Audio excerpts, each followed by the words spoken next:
जगद्गुरुश्रेया प्रतीतं विष्णुपाद दृष्टिमान् भक्ति प्रज्ञान केशवशायी चरणे ও অসংখ্য কোটি দণ্ডবত প্রণতি জ্ঞাপন করি। আমরা সনাতন ধর্ম সম্বন্ধে সামান্য আলোচনা কিছু করে দেখেছি। আজ তার বিস্তৃতভাবে আলোচনা করার দিন। গতকাল আমি আপনাদের কাছে নিবেদন করেছিলাম যে সনাতন ধর্ম হচ্ছে গুরুবাদী ধর্ম এবং সনাতন ধর্ম হচ্ছে বেদনিষ্ঠ ধর্ম। আজ তার ব্যাখ্যা প্রয়োজন আছে। বেদনিষ্ঠ ধর্ম বলতে গেলে বোঝায় বৈদিক ধর্ম, অর্থাৎ ব্রহ্মবিদ্যা শ্রৌত পরম্পরায়, গুরু পরম্পরায় এই জগতে আবির্ভূত সেই তত্ত্বদর্শন শিক্ষা দিচ্ছেন। এখানে শাস্ত্র বলছেন সম্প্রদায় বিহীনাদি মন্দাস্তে ফলামতা অতঃকল ভবিষ্যন্তি চত্বার সম্প্রদায় শ্রী ব্রহ্ম রুদ্র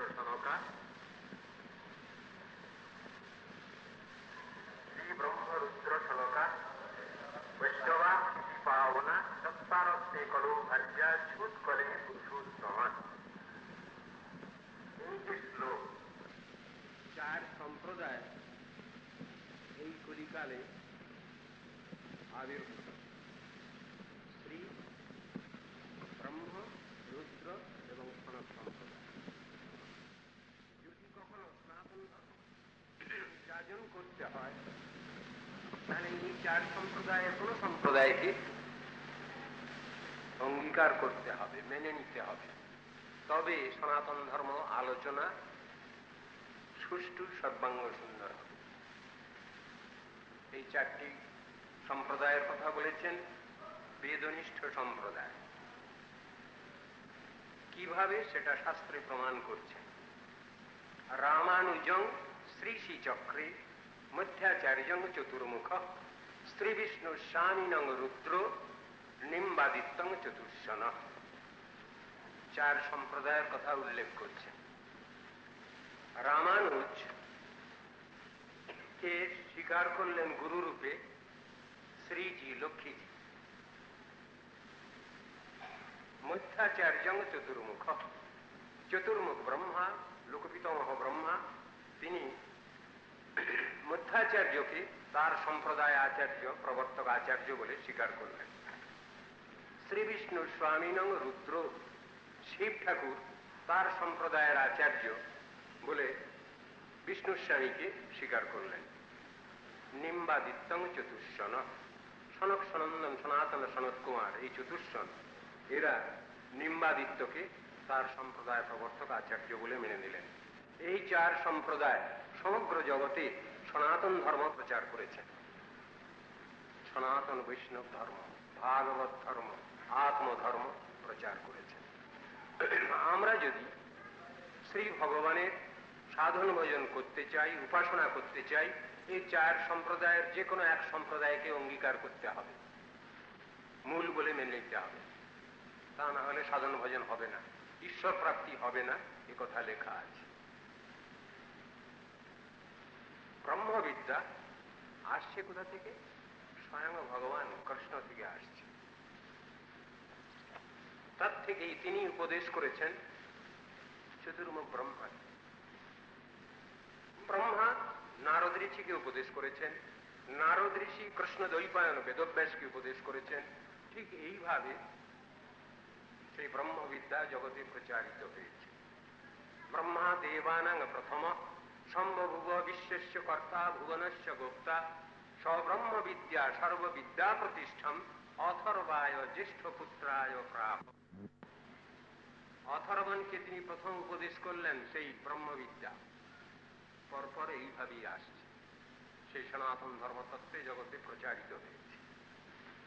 এই ধর্মতত্ত্ব কথা গীতার মধ্যেও আমরা পাই। আপনারা গীতা আলোচনা করেন, গীতার মধ্যেও এই কথাটা ভগবান কৃষ্ণ অর্জুনকে বলছেন। যেখানে কৃষ্ণ বলছেন, দেখো অর্জুন, আমি তোমাকে যে সনাতন ধর্মতত্ত্ব উপদেশ করছি, এই সনাতন ধর্মতত্ত্ব পূর্বে আমি বিবস্বানকে বলেছিলাম, সূর্যদেবকে বলেছিলাম, ইমং বিবস্বতে যোগং প্রত্যবাম অহমব্যয়ম বিবস্বান মনবে প্রাহ। আমি বিবস্বানকে বলেছি, তিনি মনুকে বলেছেন। মনু রিক্সা কবে প্রবীত, মনু ইক্ষাকু রাজাকে বলেছিলেন। ঠিক এইভাবে এই সনাতন ধর্মতত্ত্ব জগতে প্রচারিত হয়েছে। কথাটা শুনে অর্জুন তো বোকালোকের ভান করছেন, অজ্ঞ অতাত্ত্বিক জনের ভান করছেন। তিনি বললেন, ঠাকুর এটা কি করে হতে পারে? তুমি তো সেই দিন জন্মগ্রহণ করলে,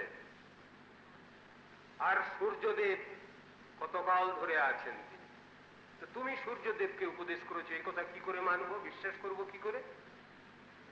যে প্রশ্ন আমাদের মধ্যে উকি ঝুঁকি মারে, যে সন্দেহ আমাদের মধ্যে আসে, সেই কথা অর্জুন প্রশ্ন করে বসলেন। অপরং ভবতু জন্ম পরং জন্ম বিবর্ষত কথম এতদ বিজানীয়াং তমাদৌ প্রত্যবানিতি। এটা কি করে মানব? বিবস্বান সূর্যদেব কতকাল ধরে আছেন, আর তুমি সেদিন জন্মগ্রহণ করলে, তুমি সূর্যদেবকে উপদেশ করেছো, বিশ্বাস করব কি করে? এই প্রশ্নের উত্তর কৃষ্ণ দিয়েছেন গীতায়।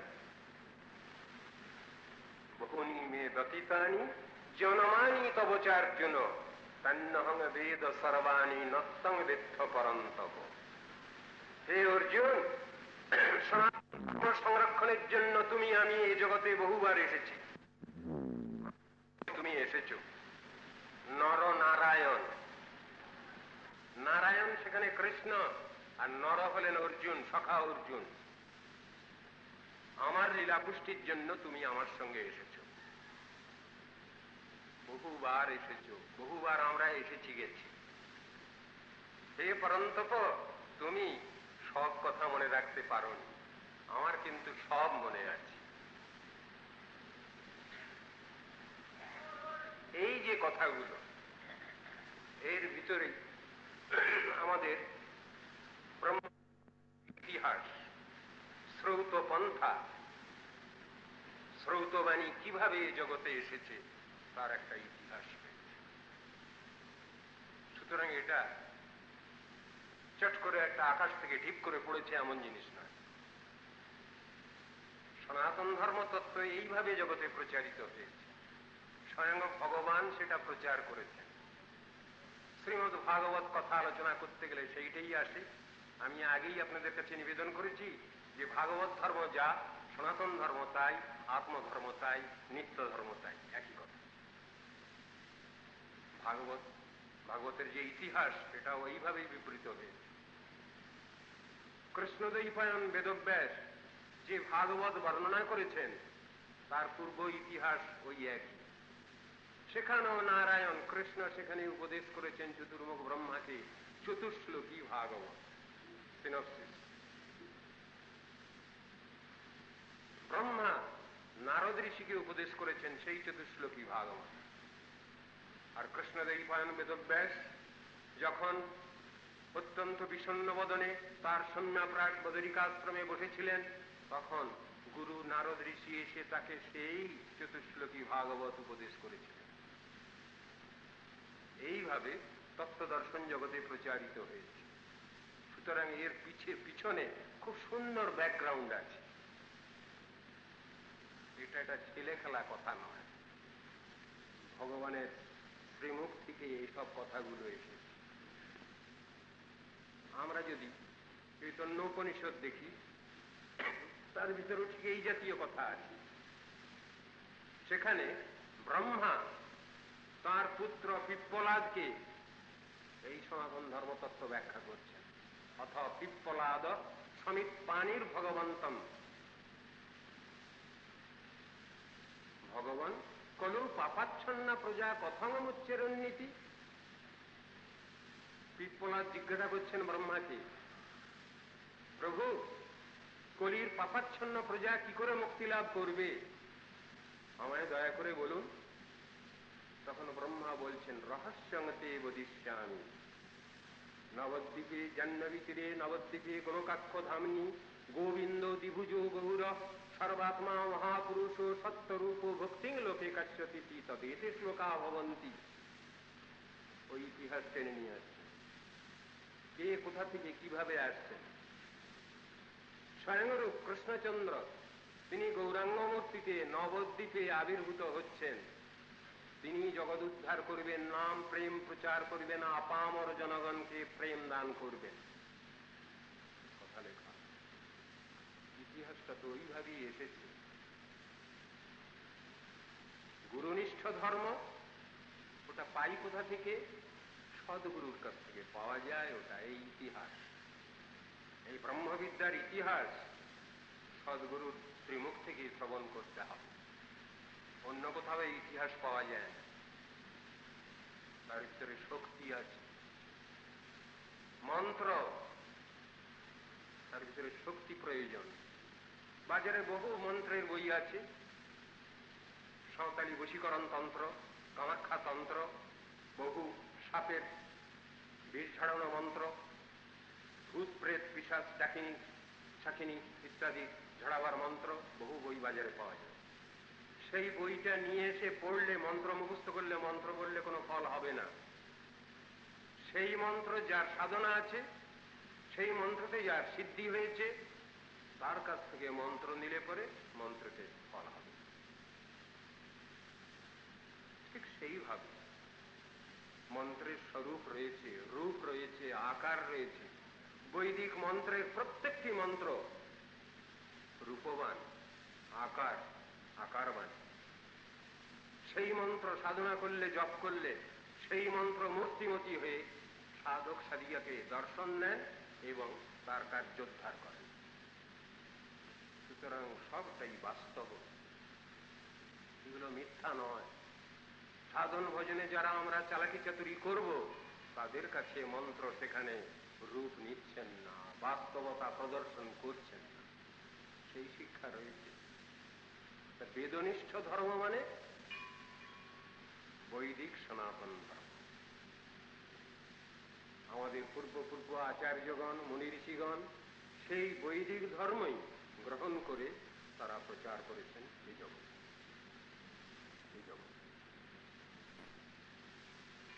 ভগবান কেমন কালকে সামান্য একটু আলোচনা করে রেখেছি।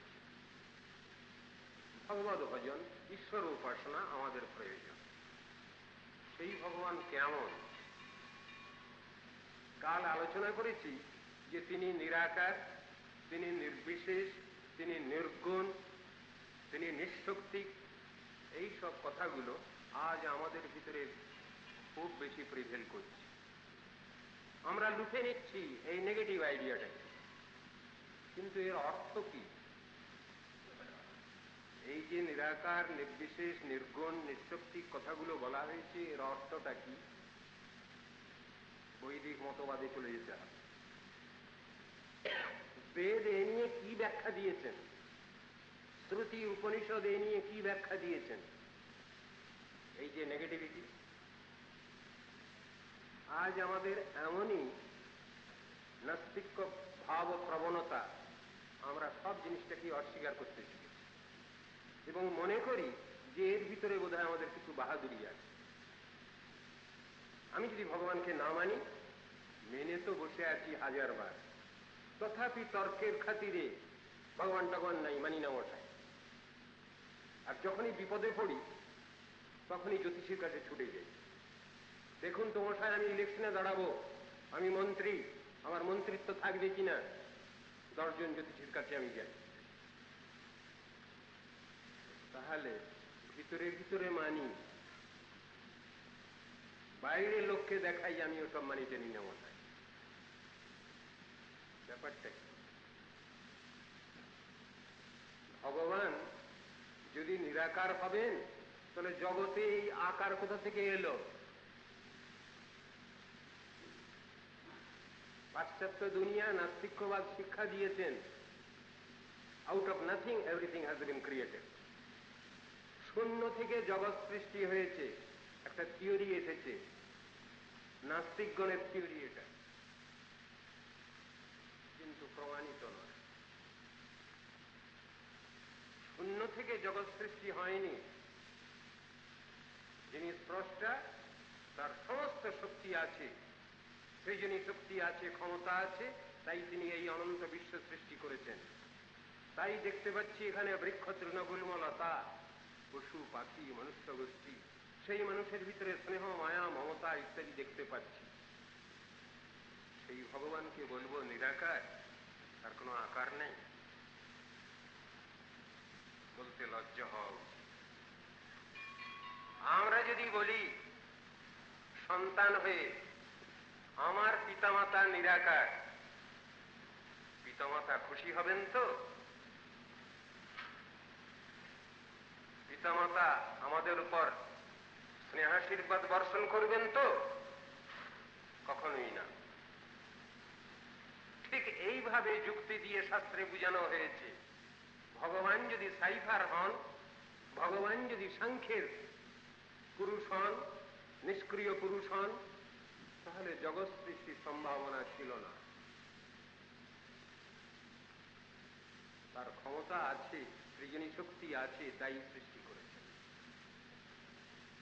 সুতরাং শূন্য থেকে জগৎ সৃষ্টি হয়নি। শূন্যবাদ মানে নাস্তিক্যবাদ, নিহিলিজম। এই নিহিলিজম, প্যান্থিজম, মায়াবাদ একই কথা। আচার্য শঙ্করাচার্য, তিনি এই নাস্তিক্যবাদ বাদের উপরে বেশ করে তার মায়াবাদ, নির্বিশেষবাদ প্রচার করেছেন। বুদ্ধের শূন্যবাদের উপর কিছু সুগার কোটিং করে তিনি ব্রহ্মবাদ প্রচার করেছেন।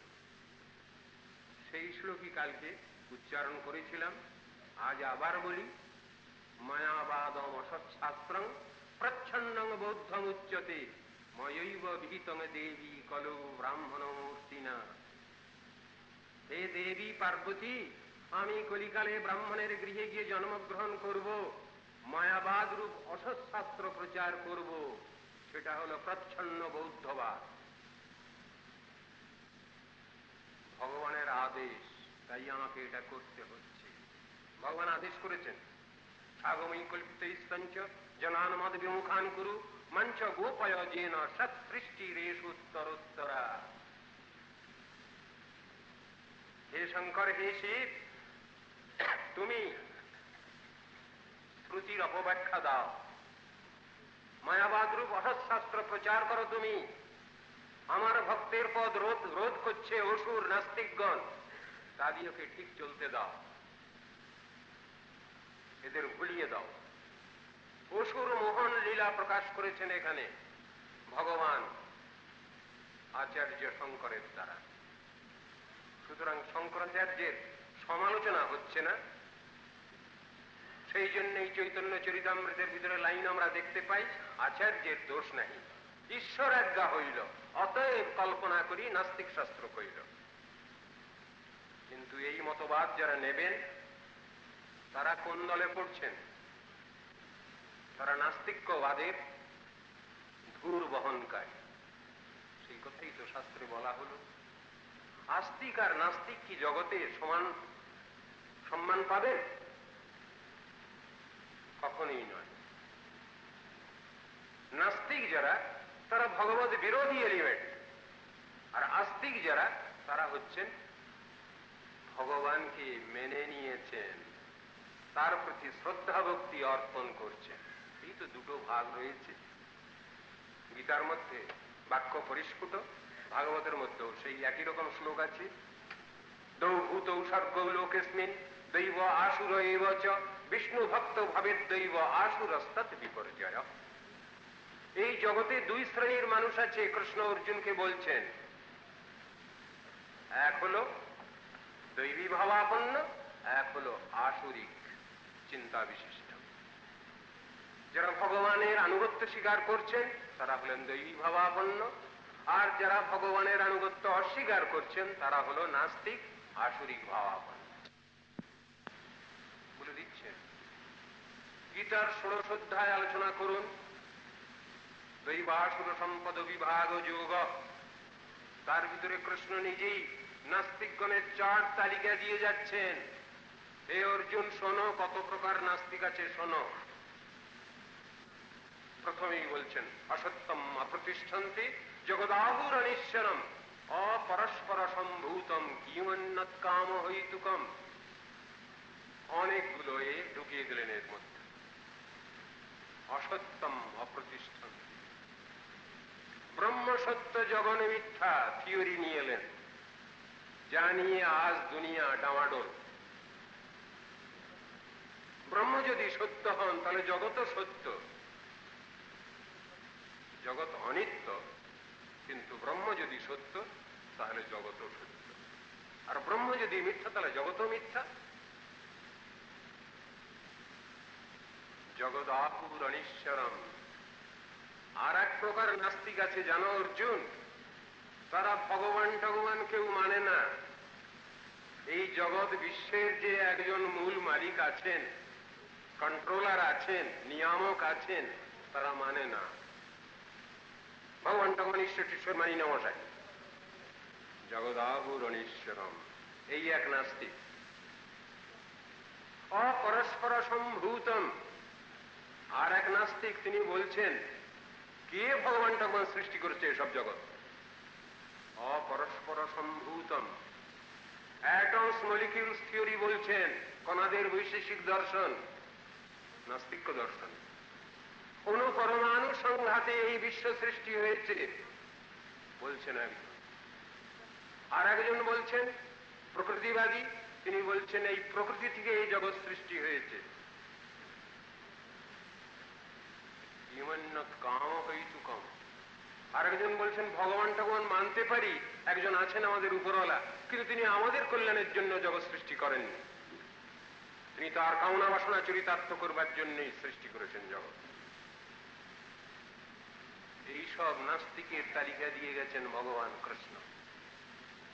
গীতার মধ্যে এরকম বহু নাস্তিকের তালিকা রয়েছে, সবগুলো খণ্ডিত হয়েছে সনাতন শাস্ত্রে একটা একটা করে। প্রকৃতিবাদী প্রকৃতিবাদ খণ্ডন করেছেন, গীতার শ্লোকের মধ্যেই আছে। আপনারা গীতা আলোচনা করেন, খুব বেশি আলোচনা করবার আমার প্রয়োজন নেই। আমি মাত্র দিগদর্শন করব দুটি একটি শ্লোক, যেখানে কৃষ্ণ বলছেন অর্জুনকে ময়া উদ্ধক্ষেন প্রকৃতি সুয়তে সচরাচরম।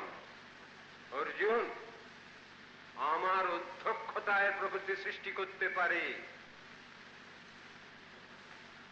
আমি যদি তার শক্তি হরণ করি পারে না কিছু করতে।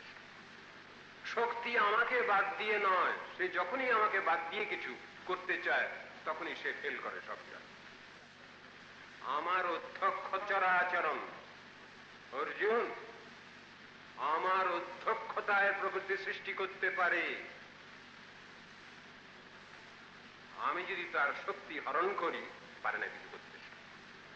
শক্তি আমাকে বাদ দিয়ে নয়, সে যখনই আমাকে বাদ দিয়ে কিছু করতে চায় তখনই সে ফেল করে সবটা। আমার অধ্যক্ষতায় প্রকৃতি সৃষ্টি করে। তাহলে আন্ডার মাই গাইডেন্স কতটা বলা আছে, সেখানে তো কই প্রকৃতিবাদীর কথা থাকলো না।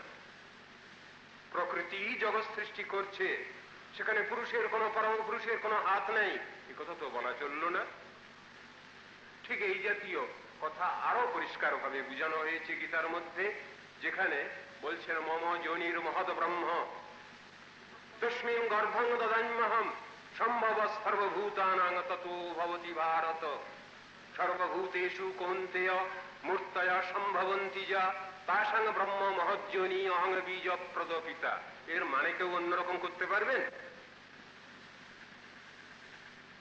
ভগবান স্রষ্টা। শক্তি ক্ষুব্ধ হয় ভগবানেরই ঈক্ষণে, সেই ঈক্ষণ শব্দ ব্যবহার করা হয়েছে। ডাইরেক্ট সম্পর্ক নাই, ইনডাইরেক্ট, সেজন্য ঈক্ষণ শব্দ ব্যবহার হল। তাহলে প্রকৃতিবাদী যাবেন কোথায়? প্রকৃতিবাদী বলছেন যে প্রকৃতি জগৎ সৃষ্টি করেছে। জিজ্ঞাসা করা হলো তোমার প্রকৃতি কি উড়া কি অনুড়া, বিবাহিতা কি অবিবাহিতা? প্রকৃতিবাদীগণ বলে ফেললেন যে আমার প্রকৃতি অনুড়া। বাহ, বেশ ভালো কথা। তো অনুরা কন্যা সন্তান প্রসব করবেন কি করে? অনুরা কন্যা যদি সন্তান প্রসব করেন তার কি সম্মান থাকে, না তার গর্ভজাত সন্তানের সম্মান থাকে? শাস্ত্রে যুক্তি দিয়ে বোঝানো হয়েছে, প্রত্যভাবে কুমারীনাং সন্ততির যদি দৃশ্যতে পেশানামতে প্রশংসাহা সমাজে সা বিবর্জিতা। পতি অভাবে কুমারীনাং, স্বামী নাই, বিবাহ হয়নি, কিন্তু তার ছেলে হয়েছে, একথা যদি কেউ বলে, সন্ততির যদি দৃশ্যতে পেশানামতে প্রশংসাহা, কার মতে? সেই প্রকৃতিবাদীর মতে। এটা খুব একটা বড় কথা একটা। সমাজে সা কন্যা বিবর্জিতা, সমাজে সন্তান বিবর্জিত। যুক্তি দিয়ে শাস্ত্রে খণ্ডন করা হলো ওটা, যেদিক দিয়েই জান না কেন। সমস্ত জিনিসগুলোই সনাতন শাস্ত্রে রিপুট করা হয়েছে, খণ্ডন করা হয়েছে। নাস্তিকগণের গতি বলছেন ভগবান, এই ষোড়শ অধ্যায়তেই আছে। যারা বলছে আমি ভগবান, ঈশ্বরোহম অহং ভোগী সিদ্ধু হং বলবান সুখী কন্যস্তি সদৃশ মায়া, বলছেন সব আমার এই অহংকার। ভগবানের আসন দখল করতে যাচ্ছেন অ্যানার্কিস্ট হয়ে, রাজদ্রোহী, রাষ্ট্রদ্রোহী। যারা বলছেন আমি ভগবান, তারা তো রাজদ্রোহী সব, রাষ্ট্রদ্রোহী সব, অ্যানার্কিস্ট। তাদের ইন্টার্ন করে রাখা হয়, এই হলো তাদের পানিশমেন্ট। আর সত্যই ভগবানের রাজ্যেতে তারা ইন্টার্ন হয়ে থাকে। স্থানটা কোথায় জানেন? প্রকৃতির পরপারে বটে, বিরজার পরপারে সে স্থান, কিন্তু চিরকাল সেখানে নজরবন্দি হয়ে, সেখানে অ্যানাস্থেসিয়া দিয়ে অজ্ঞান করা রোগীর মতো সেখানে পড়ে থাকেন তারা। সেই স্থানটা হলো, তারও একটা নাম ব্রহ্মলোক বা সিদ্ধলোক বলে। শাস্ত্রের শ্লোক রয়েছে, সিদ্ধ লোকস্তু তমসৎ পারে যত্র বসন্তি সিদ্ধা ব্রহ্মসুখে মগ্না দৈত্যাশ্চ হরিণা হতা। ভগবানের হাতে যেসব দৈত্য অসুর দানব মরে, তাদের ওইখানে গতি হয়। সব অ্যানার্কিস্টের দল তো, ওইখানে গিয়ে ঘুম পাড়ানি ঔষধ দিয়ে তাদের ঘুম পাড়িয়ে রাখা হয়, কোনদিন আর তাদের জ্ঞান হয় না। এটা কি খুব ভালো অবস্থা? আমি ব্রহ্ম হব না ব্রহ্মের সেবা করব? আমি চিনি হব না চিনি খাবো, চিনির আস্বাদন করব? সেবা সুখ আস্বাদনের বিষয়, শাস্ত্র বলছে। আমি যদি ব্রহ্ম হয়ে গেলাম, তা ব্রহ্ম না হয়ে যদি আমি বিষায়ী হয়ে যাই, ক্ষতি কি আছে? আমার তো অনুভব নেই। যেখানে অনুভূতির কোনো বেলাই নেই, অজ্ঞান অবস্থা, সেখানে আমি ব্রহ্মই হই, মানুষই হই, আর জন্তু জানোয়ারই হই। It is all the same. এই কথা বিচার করেছে যারা ভগবত বিরোধী এলিমেন্ট, যারা যে কোনো ভাবে ভগবানের পরে দোষারোপ করছেন, তাদের গতি কোথায়? তানহং দিশতক্রুরান সংসারে সুনরাধমান ক্ষিপামি অশুভান আসুরিষু এব জনিষু আসুরিং জনিমাপন্না মূঢ়া জন্মনি জন্মনি মাম অপ্রাপ্যৈব কৌন্তেয় তত জান্তি অধমাং গতিম। শ্রেষ্ঠ জন্ম ভগবান দিয়েছিলেন সাধন ভজন উপযোগী এই জীবন, এই শরীর, নরতন ভজনের মূল। সদ্ব্যবহার করার কথা লেখা আছে শাস্ত্রে, লব্ধ্বা সুদুর্লভমিদম বহু সম্ভবান্তে। 84 লক্ষ জন্মের পরে নাকি মনুষ্য জন্ম পেয়েছি আমি। খেলায় খেলায় নষ্ট করলে এটা হবে না, সদ্ব্যবহার করতে হবে, এই কথা শাস্ত্রে লেখা আছে। দূর্নং যতে সময় নষ্ট করো না। যখনই তুমি বুঝতে পারছো যে তোমার সাধন ভজন প্রয়োজন, নীতি আদর্শ সংরক্ষণের প্রয়োজন, তখনই তুমি অগ্রসর হও। কেন? পিছনে আছে মৃত্যু। কখন কেশাকর্ষণ করবে জানতেও পারবে না। কখন সর্প এসে, ক্ষুদিত সর্প কখন এসে মুশিক আক্রমণের ন্যায় আক্রমণ করবে বুঝতে পারবে না কখন। তাই সময় থাকিতে ভাই, হরি ভজ ভাই, সময় থাকতে থাকতে। সময় কি আমাদের আছে? সময় কি আমাকে কেউ দেবে এ সংসারে? কেউ দেয়? কেউ দেবে না।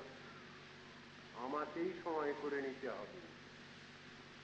সংসারের চিত্র যা দেখতে পাচ্ছি তাতে তোর হাড় খাবো, মাছ খাবো, চামড়া দিয়ে ডুগডুগি বাজাবো।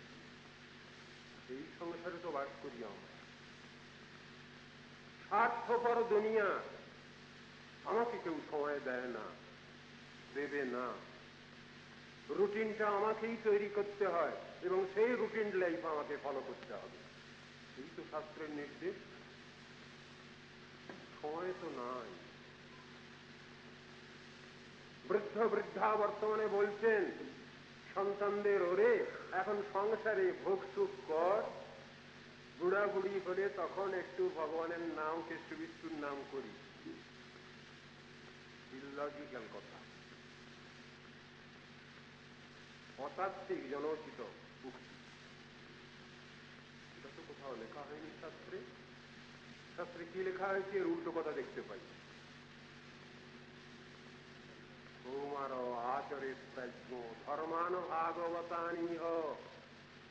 কুমার কাল থেকেই, কুমারী কাল থেকেই এই সনাতন ধর্ম তুমি আচরণ করো, অভ্যাস করো। ভক্তিরেবৈনং নয়তি ভক্তিরেবৈনং দর্শয়তি ভক্তিবশ পুরুষ ভক্তিরেব ভূয়সী। ভক্তি ছাড়া হচ্ছে না কিছু। গীতায় প্রথম 6 অধ্যায় কর্মের চ্যাপ্টার, 6 অধ্যায়। মাঝখানের 6 অধ্যায় ভক্তির চ্যাপ্টার। শেষের 6 অধ্যায় জ্ঞান সমন্বিত ভক্তি তত্ত্ব। কর্মের যে অধ্যায়, কর্ম কি করে করতে হবে সে তো শিখিয়েছেন ভগবান কৃষ্ণ। কর্ম করো, কর্ম করো, কর্ম করো ভাই। কর্মটা করবো কিভাবে, প্রসেস প্রসিডিওরটা কি, কৃষ্ণ তো শিক্ষা দিয়েছেন গীতা। কিভাবে? যজ্ঞার্থাৎ কর্ম না অন্যত্র লোকয়ং কর্মবন্ধন। যজ্ঞের উদ্দেশ্যে তুমি কর্মাচরণ করো। যজ্ঞ মানে ভগবান বিষ্ণু। যজ্ঞ বৈ বিষ্ণু রীতি শ্রুতে। শ্রীধর ব্যাখ্যা দিচ্ছেন যজ্ঞ শব্দের। যজ্ঞ মানে বিষ্ণু, যজ্ঞেশ্বর মানেও বিষ্ণু, যজ্ঞ মানেও বিষ্ণু। সেই যজ্ঞের উদ্দেশ্যে, যজ্ঞেশ্বরের উদ্দেশ্যেই তুমি কর্মাচরণ করো। তার প্রীতি কামনায় তুমি সংসারে জীবনযাত্রা নির্বাহ করো। তোমার কোনো বাহাদুরি রেখো না। যখনই তুমি নিজেই মালিক হয়ে যাচ্ছ সংসারের, তখনই তুমি বদ্ধ দশায় পড়ছো, তুমি কষ্টের মধ্যে পড়ছো। আর মালিকানা যখন ভগবানকে দিয়ে দিচ্ছ, যখন তুমি তাঁরই ঘরের স্টোর কিপার ভাবছ, তখন তোমার আর কোনো দায়ী দায়িত্ব থাকছে না। সেই কথাই তো শিক্ষা দিয়েছেন শাস্ত্র। যৎ করোষি যদস্নাসি যৎ জুহোষি দদাসি যৎ তপস্যসি কৌন্তেয় তৎকুরুষ্ব মদর্পণম। আত্মসমর্পণ করো, ভগবানের কর্ম অর্পণ করো। আমরা তো সবাই কিছু ফল চাই। কিছু ফল না দেখলে আমরা কর্মে অগ্রসর হই না। আমি মশায় খেটে খেটে মরবো আর ফলটা দেওয়ার বেলায় ভগবান বলছেন বলে সব আমায় দিয়ে দাও। বারে এটা কখনো হবে নাকি? সে হবে না। তো তথাপি ভগবান শিক্ষা দিচ্ছেন, দেখো তুমি তো যখন জানো না, বোঝো না কোন কর্মের কি ফল, আমার পরে নির্ভর করলে আমি তো সবই জানি, আমি তোমার ব্যবস্থা নেব। সেটাই তো ভালো কথা, এইটাই তো নির্ভরতা। সেই নির্ভরতা শিখাচ্ছেন। ভাগবতের ভিতরেও ঠিক এই জাতীয় কথাই আছে, যৎ করোষি যদস্নাসির মতো। কায়েন বাচা মনসেন্দ্রিয়ৈর্বা বুদ্ধাত্মনা বানুস্মৃতি স্বভাবাৎ করোতি যজ্জৎ সকলং পরস্মৈ নারায়ণায়ৈতি সমর্পয়েৎ। হে ভগবান নারায়ণ, তোমায় সব দিলাম। কর্মফল অর্পণ করলাম। তো ভালো কথা, নির্ভরতা ওটা। আমি যখন আমার ভালো জানি না, ভালো মন্দটা, ভগবান তুমি তো সবই জানো, তুমি তো মঙ্গল বিধাতা, নিখিল বিশ্বের কল্যাণ বিধাতা তুমি, আমি তোমার পরে ছেড়ে দিচ্ছি, আমার যেটা ভালো হয় তুমি করো। এই তো অর্জুন যেমন বলেছেন, ওইটা বলা তো ভালো, মুখে বললে হবে না, অন্তরে ওটা অনুভূতির বিষয় হওয়া উচিত। সেই যে প্রেমময় ভগবান, তিনি কি করছেন? তিনি নিজে কর্মাচরণ করে জগৎকে শিক্ষা দিচ্ছেন কিভাবে কর্মাচরণ করতে হবে, তার প্রসিডিওর তিনি নিজেই শিক্ষা দিচ্ছেন। তিনি বলছেন, দেখো আমি যদি নিজে কর্মাচরণ না করি তাহলে জগৎ জীব শিক্ষা পাবে না, আমি স্বয়ং ভগবান হলেও এই কর্মাচরণ করে জগৎকে শিক্ষা দিতে হচ্ছে। উৎসৃদেয়ুরিমে লোকা ন কুর্যা কর্মচেদহম শঙ্করস্য চকর্তা সামুপহন্যামি মা প্রজা। সেই জন্য বাধ্য হয়ে আমাকে কর্মাচরণ করে শিক্ষা দিতে হচ্ছে। কিন্তু কর্মের উদ্দেশ্য যারা বোঝে না তাদের বললেন কর্মাগ্রহী ব্যক্তি তারা, এবং তারা কর্ম জড়।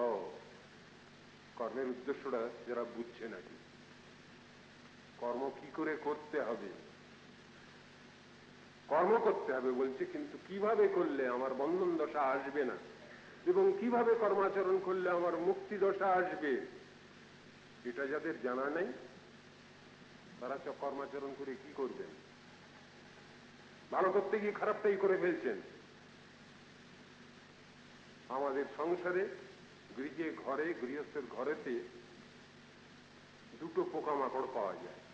একটা হলো মাকড়সা, ঘরের কোণে কোণে জাল তৈরি করে, মুখে থুতু লালাতে সে তৈরি করে সেই বনে, ঘরের কোনায় কোনায় জাল। বলছেন এই সংসারে যারা মুক্ত পুরুষ যারা, তারা হলেন ওই মাকড়সা জাতীয়। সে তার থুতু লালা থেকে তৈরি করে, জাল তৈরি করে, কিন্তু তাতে সে আবদ্ধ হয় না, অন্য পোকামাকড় আবদ্ধ হয়। এরা হলেন এ সংসারে যারা মুক্ত জীব আছেন তারা। আবার কর্ম আচরণ করছে আর একটা পোকা, যার নাম গুটি পোকা, বিষকৃত দুষকৃত কীট, দশর কীট। সেও মুখের লালা থেকে সুতা বের করছে, নিজেই তার ভিতরে জড়িয়ে যাচ্ছে, আবদ্ধ হয়ে যাচ্ছে, তাকে সেদ্ধ করে মারা হচ্ছে, তার প্রাণটা চলে যাচ্ছে। তো কেউ কর্মের দ্বারা মুক্তি লাভ করেন, আর কেউ কর্মের দ্বারা বদ্ধ দশা মৃত্যুবরণ করেন। কোন কর্ম আমাকে মুক্তি দেবে এবং কোন কর্ম আমাকে বদ্ধ দশায় ফেলে দেবে, শাস্ত্র তো সেটা বিচার করে বলেছেন। আমাদের সে প্রসিডিওর শিখতে হবে। গীতার কর্মের 6টা অধ্যায় শেষ হচ্ছে, শেষের শ্লোক 9 লাস্ট বাট 1 শ্লোক দেখুন, সেখানে কি আছে? তপস্বিভ্যোধিকো যোগী জ্ঞানেভ্যোপি মতোধিক কর্মেভ্যশ্চাধিকো যোগী তস্মাৎ যোগী ভবার্জুন। হে অর্জুন, তপস্বীর থেকে যে যোগী শ্রেষ্ঠ তুমি সেই যোগী হও, কর্মীর থেকে যে যোগী শ্রেষ্ঠ তুমি সেই যোগী হও, জ্ঞানীর থেকে যে যোগী শ্রেষ্ঠ তুমি সেই যোগী হও। তাহলে কোন যোগটা বলা বাদ থাকলো? একটা বাদ থেকে গেছে, কি সেটা? বলে আপনি টেনে টুনে মানে করছেন না। এবার 6ষ্ঠ অধ্যায়ের অন্তিম শ্লোকটা দেখুন। যোগিনামপি সর্বেষাং মদ্গতেনান্তরাত্মনা শ্রদ্ধাবান ভজতে যো মাং স্বামী যুক্ত তমো মতঃ। যিনি একনিষ্ঠ, পূর্ণ শ্রদ্ধা বিশ্বাস নিয়ে যিনি আমারই সেবার উদ্দেশ্যে সংসারে কর্মাচরণ করছেন, সেই ভক্তযোগী শ্রেষ্ঠ। ঠিক এইভাবে তো তত্ত্বদর্শনটা শিখিয়েছেন। কর্মজ্ঞান যোগ এরা যদি ভক্তির আনুগত্য না করেন, সবটাই নিষ্ফল। সেই কথা শ্রীমদ্ ভাগবতেও বুঝিয়েছেন। কৃষ্ণ উদ্ধবকে বলছেন, ন সাধয়তি মাং যোগ ন সাংখ্যং ধর্ম উদ্ধব ন সাধ্যায় তপস্ত্যাগ যথা ভক্তির মমর্জিতা। আমার প্রতি উর্জিতা ভক্তি, একনিষ্ঠ ভক্তি, ঐকান্তিকী ভক্তি আমাকে যেমন বশীভূত করে, প্রাকৃত কর্মজ্ঞান যোগ আমাকে বশীভূত করতে পারে না। যমাদিবীর যোগপথই কামলোভ হত মুকুন্দ সেবয়া যদ্বত্তথাধ্যাত্মানসাম্মতি। এতে মন চিত্ত শান্ত হয় না, প্রশান্ত হয় না, আমি খুশি হই না, কৃষ্ণ বলে দিচ্ছেন। তাহলে আমি কর্মাচরণই করি, আমি জ্ঞানানুশীলনই করি, আর আমি যোগানুশীলনই করি, ভক্তি চাই, তার সঙ্গে মিশ্রিত চাই, তাহলে সবটাই বিফল হয়ে যায়। এই ভক্তি মানে কি হয়?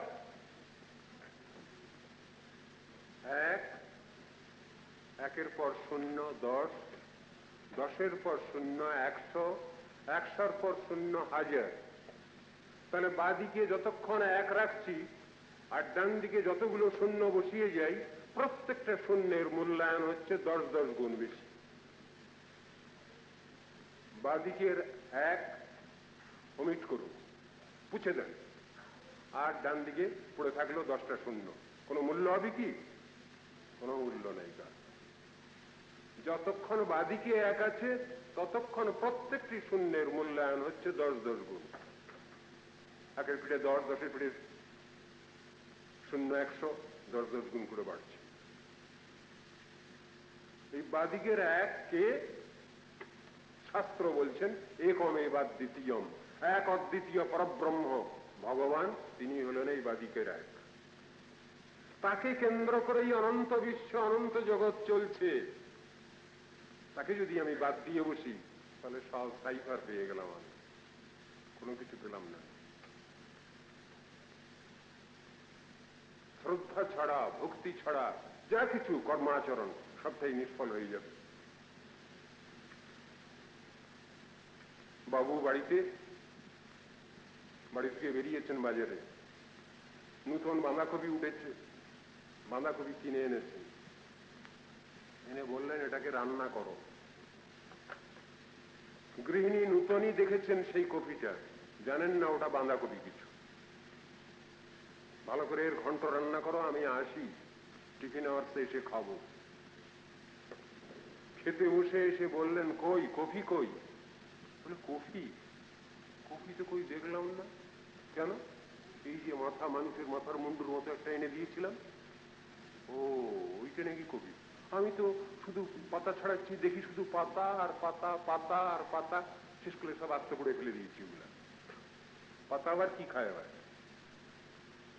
ওই পাতা না, ওইটাই কফি। তা যারা নেতি করছেন, নইতি, তারা শেষ করে ভগবানকেও আস্থা করে ফেলে দিচ্ছেন।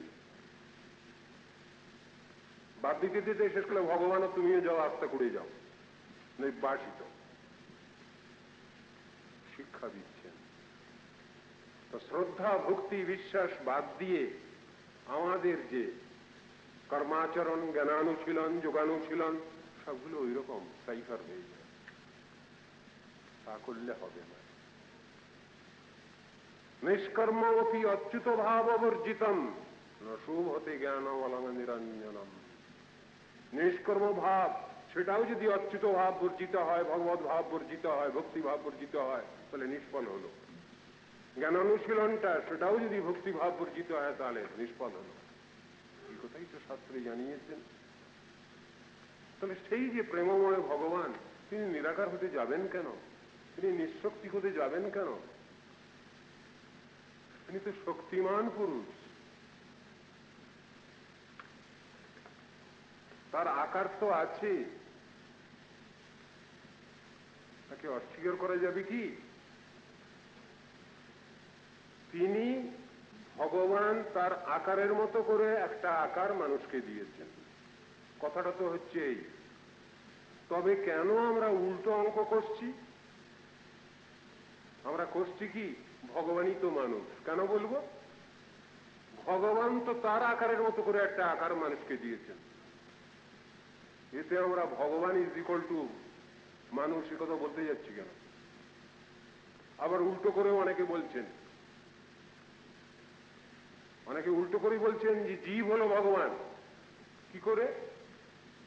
হবে কি করে? অঙ্কটা কি করে করা যাবে? ইকুয়াল ইন অল রেসপেক্ট আমি প্রমাণ করতে পারবো কি? অঙ্ক কষলে হবে না ওটা।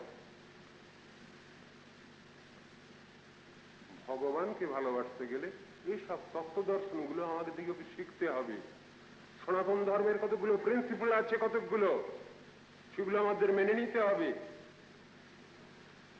পাশ্চাত্য দেশ নিরাকারবাদী, তারা নাস্তিক, তারা ভগবানের আকার স্বীকার করেননি, অথচ দেখতে পাওয়া যায় তারা আবার আকার স্বীকার করছেন। কিরকম? বহু জায়গায় বহু মূর্তি রয়েছে। খ্রিস্টান জগতে বহু মূর্তি তারা স্বীকার করেছেন। জিসাস ক্রাইস্টের মূর্তি রয়েছে, ভার্জিন মেরির মূর্তি রয়েছে, বিভিন্ন জায়গায় রয়েছে মূর্তি, সব দেবদূতের সব মূর্তি রয়েছে। মুসলিম ধর্মের ভিতরেও আছে, অথচ তারা বাধ্যত তারা বলছেন আমরা ওগুলো মানি না। তারা নিরাকারের উপাসনা করেন। নিরাকারের কোনো উপাসনা হয় কি? উপাসনাটা তো আকারেরই হয়। ভগবান যদি সাকার না হন তাহলে উপাসনাটা এলো কোথা থেকে? নিরাকারের কোনো উপাসনা হয় না, নিরাকারের কোনো ধ্যান ধারণা হয় না, সাকারেরই ধ্যান ধারণা হয়। গীতার মধ্যে একটা শ্লোক রয়েছে, সেটার আজকাল অনেক ভুল ইন্টারপ্রিটেশন দেওয়া হচ্ছে। অব্যক্তং ব্যক্তিমাপন্নম মন্যন্তে মাম অবুদ্ধয়। ভগবান অব্যক্ত, বর্তমানে তিনি ব্যক্ত হয়েছেন এই কথা নয়। তিনি চিরব্যক্ত, কখনো তিনি অব্যক্ত ভাব ধারণ করছেন। আর ব্যক্ত অব্যক্ত নিয়ে তো বহু কথা বলা হয়েছে গীতার মধ্যে। ক্লেশোধিক তরস্তেষাম অব্যক্তা সত্যচেতসাম অব্যক্তা হি গতির দুঃখম দেহবদ ভীরবাক্পতি। যারা অব্যক্তে আসক্ত চিত্ত, যারা নিরাকারবাদী, তারা কষ্ট পাচ্ছেন, তাদের ও চিন্তা সফল হয় না, বড় কষ্ট। হবে কি করে? নিরাকারের তো ধ্যান নেই, নিরাকারের তো উপাসনা নেই, মুখে বললে কি হবে? তারা অধিক ক্লেশগ্রস্ত, অধিক কষ্ট পান। তারা কষ্ট পাওয়া মানে পারমার্থিক কষ্টের কথা বলা হয়েছে। ওই দুঃখালয়ম অশাশ্বতম, সেই কষ্ট পান তারা। ও চিন্তা ভাবনা করতে যাচ্ছি কেন? উপনিষদের ভিতরে রিকনসাইল করেছেন, এটা বুঝিয়েছেন সুন্দরভাবে। সেই ভগবান অপানি অপাদ, সেই পরাৎপর তত্ত্ব ভগবান, তার সাধারণ হাত নাই, সাধারণ পা নাই, কিন্তু তিনি ভক্তের উপহারিত দ্রব্য সব কিছু গ্রহণ করেন, হাত পেতে নেন। গিরিরাজ গোবর্ধন, তার পূজা হচ্ছে, ভগবান কৃষ্ণ নিজেই শিক্ষা দিচ্ছেন তার পূজা। আবার মন্ত্র পড়ছেন, এই মন্ত্র পড়ে গিরিরাজের প্রণাম করো। অপর মূর্তিতে তিনি গিরিধারী, হাত বাড়িয়ে সব উপহার দ্রব্য নিচ্ছেন। তাহলে ভগবানের যদি হাত না থাকে তাহলে উপহারিত দ্রব্য কি করে তিনি গ্রহণ করছেন? ভগবানের সাধারণ পা নাই, কিন্তু এমন পা আছে, সেই পায়ে তিনি হাজার হাজার মাইল রাস্তায় হেঁটে চলে যাচ্ছেন, ভক্তের জন্য সাক্ষী দিচ্ছেন, সাক্ষী গোপাল। ক্ষীরচোরা গোপীনাথ ভক্তকে খাওয়াবেন বলে ক্ষীর চুরি করে রাখছেন ঘোড়ার আঁচলে, ভক্তকে খাওয়াবেন বলে। কি বলে সেই প্রেমময় ভগবান কথা কন না? তাকে কথা কতে জানলে তিনি কথা কন? তার ইন্দ্রিয় বৃত্তি আছে, তার এক নাম ঋষিকেশ। কেন? ঋষিক মানে ইন্দ্রিয়, অপ্রাকৃত ইন্দ্রিয় আধিপতি সেই ভগবান, তার থেকেই আমরা ইন্দ্রিয়গুলি পেয়েছি। চক্ষু কর্ণ নাসিকা জিহ্বা ত্বক বাক পানি পাদ বায়ু উপস্থ মন বুদ্ধি অহংকার ইত্যাদি পেয়েছি। ভক্ত সবটাই ডেডিকেট করছেন ভগবান। হে ভগবান, তোমার থেকে দেওয়া জিনিস এই দিলাম, তোমায় সমর্পণ করলাম, গঙ্গা জলে গঙ্গা পূজা করলাম, কি করবো, আমার তো কিছু নাই, তোমারই দেওয়া সব কিছু, তোমারই দেওয়া, তোমার ধন তোমায় দিয়ে তোমার হয়ে রই। এই হলো ভক্তের সাবমিশন। ভক্ত তো বলছেন কিছুই নাই আমার, তোমারই দেওয়া সব, আমার কি বাহাদুরি আছে, তোমারই বাহাদুরি সব, তুমি গার্জিয়ান তো আমার। পিতামাতা গার্জিয়ান, বাচ্চাকে কোনো মিষ্টি দিয়েছেন এসে, বাচ্চাটা আবার একটু মায়ের মুখে দিয়ে দিল, একটা বাপের মুখে দিয়ে দিল, খুব খুশি পিতামাতা। তিনি তো খাওয়ার জন্য আনেননি, বাচ্চাকে খুশি করবার জন্য এনেছেন মিঠাই।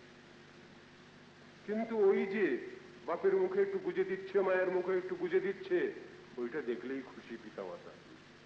সেই পরাৎপর তত্ত্ব ভগবান, যার প্রাকৃতিক জগতের কোনো কামনা বাসনা নাই, যিনি স্বীয় লাভে সন্তুষ্ট আত্মকাম যদুপতি ভগবান, সে নৈব লাভে ন সমং প্রশান্তম, সেই ভগবান আমাদের কাছ থেকে অন্য কিছু আশা করেন না, স্নেহ মমতা একটু আশা করেন, ওটু দেখলেই খুশি সন্তুষ্ট। আমরা ভাবছি সেই ভগবানকে সন্তুষ্ট করা যায় না, সেই জন্য ভগবান নিজে দুঃখ করে বলছেন, আমাকে ছেড়ে দিয়ে, আমি পরাৎপর তত্ত্ব সর্বশক্তিমান ভগবান, আমাকে ছেড়ে দিয়ে কোন কোন বোকা হতভাগা তারা আধিকারিক দেব দেবীর কাছে ছুটে যাচ্ছে। এর থেকে আর দুঃখের কথা কি আছে? আমাকে ছেড়ে দিয়ে তারা আমারই বিশেষ বিশেষ ক্ষমতা অধিকার দিয়ে যাদের বসিয়েছি তাদের কাছে তারা যাচ্ছে, অথচ আমি মূল মালিক, আমি ইচ্ছা করলে অনেক কিছু দিয়ে দিতে পারি, তারা যেটা দিতে পারেন না আমি সেটা পাই, আমি প্রেম ভক্তি দান করতে পারি, আমার কাছে আসছে না তারা। কি চিন্তা! তাই কৃষ্ণ বলেছেন ভাগবতের মধ্যে, অত মাংস দুরারাধ্যম হিত্বা অন্যান ভজতে জন ততস্তু আশুতোষে লব্ধ রাজ্য শ্রীয়োদ্ধতা মত্তা প্রমত্তা বরদান বিস্মরন্তি অবজানতি। আমি যাদের কিছু বিশেষ অধিকার দিয়ে বসিয়েছি তাদের কাছে তারা যাচ্ছে কিছু আদায় করতে। হিরণ্যকশিপু ভগবতী বিরোধী এলিমেন্ট, বিষ্ণু বিরোধী এলিমেন্ট, সে কি চাইছে? ব্রহ্মার উপাসনা করছে, আর তার চিন্তা ভাবনা কি না, ব্রহ্মার উপাস্য যে ভগবান তাকে সে বধ করবে, বিষ্ণুকে সে জগৎ থেকে সরিয়ে দেবে, এই জন্য সে ব্রহ্মার উপাসনা করছে, আর বিষ্ণুকে মারবে বলে সে ঘুরিয়ে ফিরিয়ে বর চাচ্ছে, অমর বর। দেখুন তো কেমন শয়তানি! আমি দিনে মরবো না, রাত্রে মরবো না, তথাস্তু। আমি কোনো অস্ত্রের দ্বারা মরবো না, তথাস্তু। আমি ঘরে মরবো না, ঘরের বাইরে মরবো না, ঘরের ভিতরে মরবো না, তথাস্তু। আমি স্থল জল অন্তরিক্ষে মরবো না, তথাস্তু। যা বলে যাচ্ছে সব তথাস্তু। কিন্তু ভগবান নৃসিংহদেবের বুদ্ধি তো এক কাঠি উপরে আছে। তাঁর যে পরমভক্ত ব্রহ্মাজি, তার সব বাক্য তিনি রক্ষা করেছেন। স্থলে জলে অন্তরিক্ষে মারেননি তাকে, কোলের পরে রেখে মেরেছেন। দিনে মরবো না, রাত্রে মরবো না, কাল সন্ধ্যায় মেরেছেন তাকে। ঘরের ভিতরে মরবো না, বাইরে মরবো না, চৌকাঠের উপর রেখে মেরেছেন। কোনো অস্ত্রে মরবো না, নখ দিয়ে ফেড়ে দিয়েছেন, নখটা কোনো অস্ত্র নয়। ব্রহ্মার সব কিছু এটাই তিনি মেনে নিয়েছেন। আবার অন্য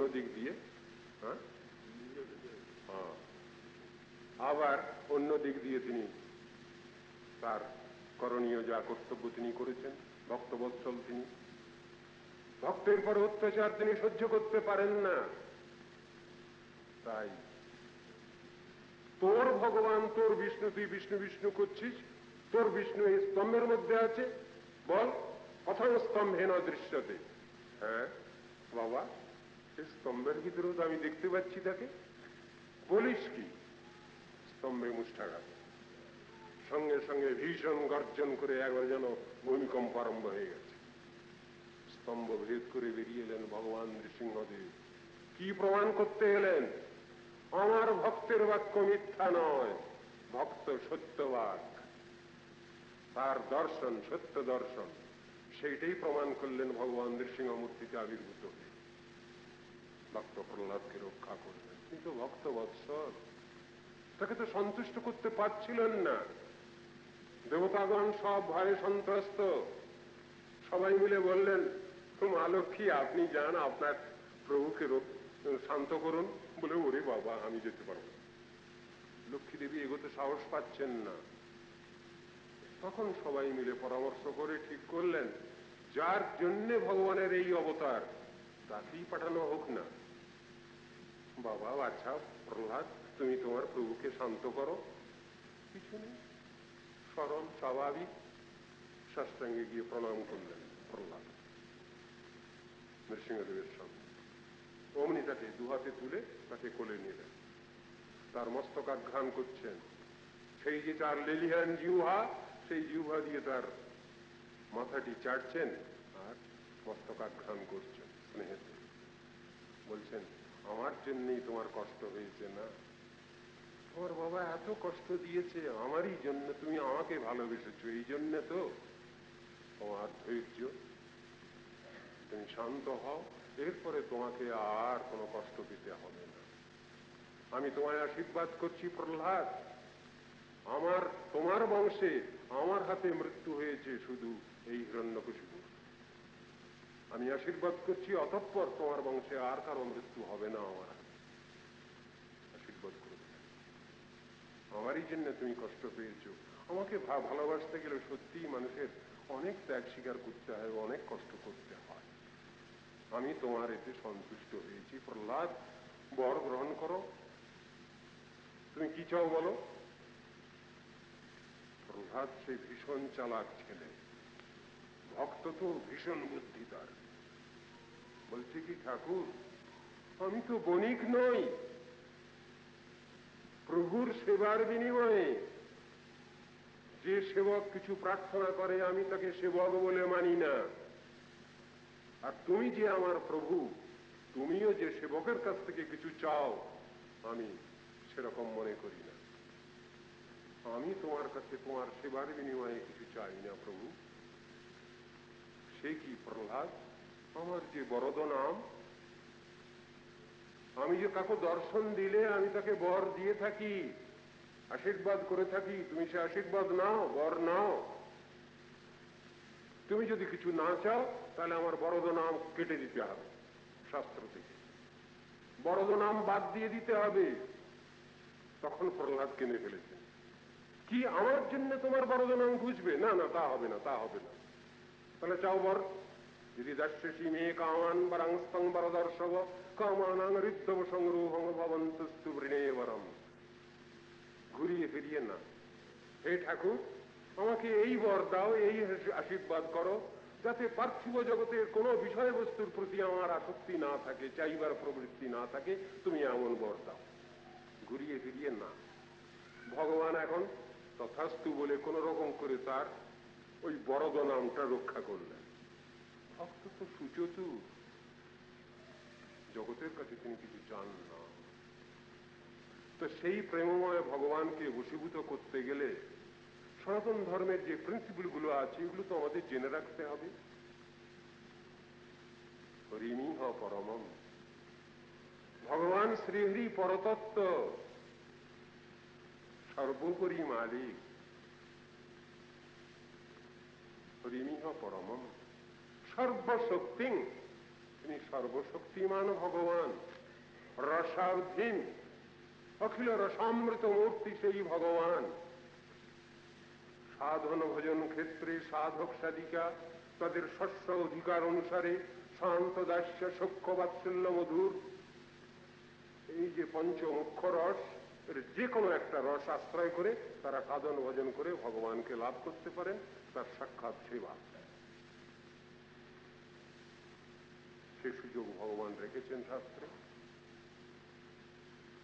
সর্বশক্তি রসাবধীন তদ বিভিন্নাংশ জীবান।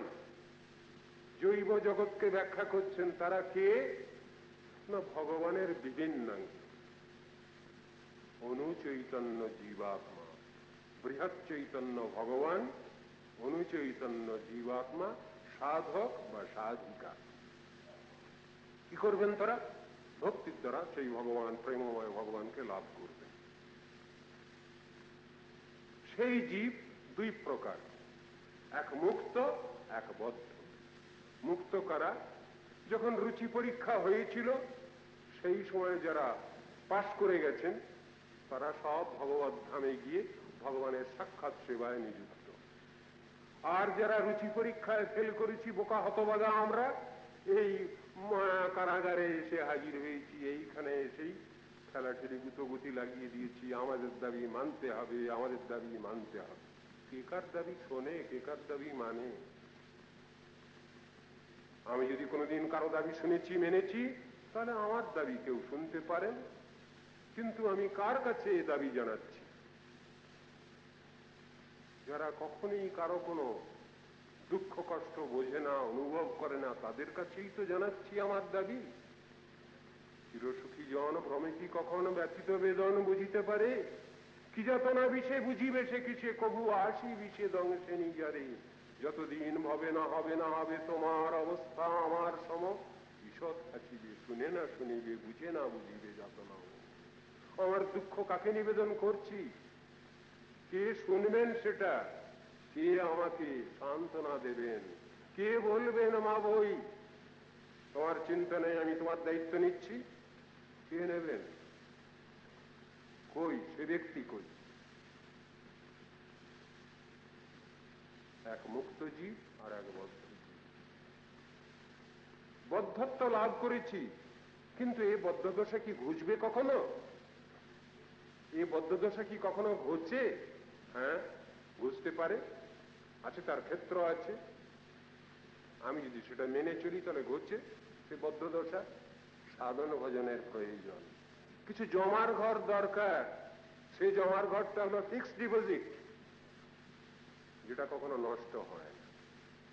পাশ্চাত্য দেশ জন্মান্তরবাদ মানেন না, এখন মানতে শুরু করেছেন, কিন্তু আর্য ঋষিগণ তো জন্মান্তরবাদের কথা বলেছেন। মানুষ ইহ সংসারে যে কর্মাচরণ করে যাচ্ছে তারই অ্যাকুমুলেটিভ যে রেজাল্ট, ফল, ভুরি ভুরি উদাহরণ রয়েছে। ভগবান কৃষ্ণ গীতাতেও সে কথা বলেছেন, হে অর্জুন, তুমি সাধন ভজন করো, সনাতন ধর্ম যাজন করো, এই করতে করতে যদি তোমার হঠাৎ যদি তোমার ইন্তেকাল উপস্থিত হয়, তুমি যদি মারা যাও, তখন কি হবে? আমি ব্যবস্থা করে রেখেছি, তার পরবর্তী জীবনটা তোমার কিরকম হবে আমি ব্যবস্থা করে রেখেছি। কি ব্যবস্থা? শুচিনাং শ্রীমতাং গেহে যোগভ্রষ্ট অভিজায়তে, ওটা আমারই ব্যবস্থা। সে ব্যবস্থা তো করে রেখেছেন ভগবান। তো মানুষ যখন মরে যাচ্ছে তখন ওই মন বুদ্ধি অহংকারের যে ইমপ্রেশন সেটা নিয়ে যাচ্ছে, তার সারা জীবনের যে কর্ম, সে কর্মের একটা ইমপ্রেশন সে নিয়ে যাচ্ছে, সেই অনুসারে তার জন্ম হয়। কিন্তু এই জন্ম কোনোদিন নিরোধ হচ্ছে না। যতদিন আমাদের আশা আকাঙ্ক্ষা আছে, বাবলস বুদবুদের মতো সবসময় উঠছে, যতদিন আমরা এই সংসারে বাস করেছি কোন রকম ধরনের ঋণ পরিশোধ করিনি।